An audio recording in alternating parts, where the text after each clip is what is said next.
তো এটা দেখো একদম কষানো হয়ে গেছে, তেল যখন একদম ছেড়ে দেবে তখন তোমরা কি করবে, এর মধ্যে আলুটা দিয়ে দেবে। এই যে আলুটা সেদ্ধ করেছিলাম সেই আলুটাকে ভালো করে কিন্তু আমি একদম পেস্টের মতো করে দেখো মশলার সাথে দিয়ে দিচ্ছি। এতে কি ব্যাপারটা হবে বলো তো, গ্রেভি গ্রেভি ব্যাপারটা হবে তোমার ঘুগনিটা।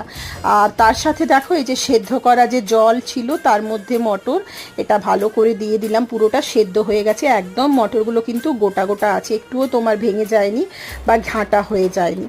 তো এইভাবে তোমরা যদি ঘুগনিটা বানাও, একদম দোকানের যে সমস্ত দোকানে যে ঘুগনিগুলো হয় পুরো সেই রকম স্টাইলে ঘুগনিটা হবে, খেতেও কিন্তু খুব ভালো লাগে। মানে দোকানের স্টাইলের যে ঘুগনিটা হয় সেটা দেখবে একদম আলাদা রকম, আর খেতেও দারুণ লাগে। এই হচ্ছে আজকের ঘুগনি রেসিপি, দেখতেই পাচ্ছ একদম পুরো রেডি হয়ে গেছে আমাদের।